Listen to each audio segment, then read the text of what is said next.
بسم اللہ الرحمن الرحیم۔ السلام علیکم، میں منیر شاکر۔ بات کرنی ہے انسان کے حوالے سے کہ جب اس نے آنکھ کھولی کرۂ ارض پر آیا تو سب سے پہلے اس نے کیا سوچا۔ تو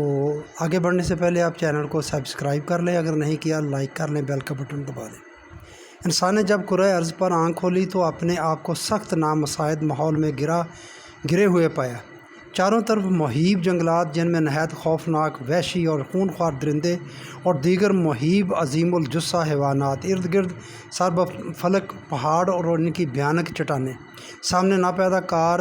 کنار سمندر اور اس کی دہشت انگیز تلاطم خیز خیزیاں، دوسری طرف پر شور دریا، ندی نالے اور ان کی تباہ کن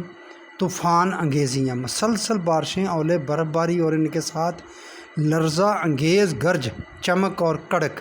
ادھر ادھر ہیبت ناک کوہ آتش فشاں اور ان سے ابلنے والا آتشی سیلاب، زیر زمین زلزلوں کے عفریت اور بالائے سر بجلیوں کی ناگنیں،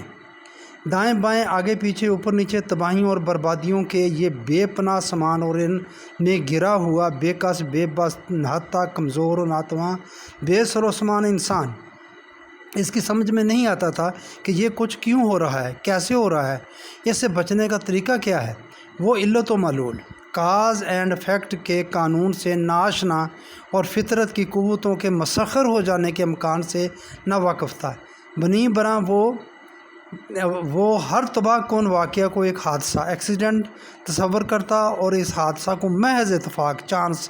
کا نتیجہ قرار دیتا۔ اس سے آگے اس کا ذہن جا ہی نہیں سکتا تھا۔ اب ظاہر ہے کہ جو انسان حادثات اور اتفاقات کے ایسے خطرناک ہجوم میں گرا ہوا ہو اور ان کے مدافعت کا اس کے پاس کوئی سامان اور ذریعہ نہ ہو، تو وہ اپنے آپ کو لامحالہ مجبور تصور کرے گا۔ چنانچہ یہ پہلا تصور تھا جو اپنے متعلق انسان نے قائم کیا، یعنی یہ کہ انسان اس دنیا میں مجبور پیدا کیا گیا ہے، اس کے اختیار میں کچھ نہیں، کمزور و ناتواں، بے کس اور بے بس، بے سہارا اور بے ذریعہ، مجبور و مقہور انسان کے نزدیک کسی مہیب اور خطرناک قوت سے مدافعت کا طریقہ ایک ہی ہوتا ہے، اور یہ کہ وہ اس قوت کے سامنے جھک جائے، روئے، گڑ گڑائے اور اس طرح اس سے رحم کی درخواست کرے۔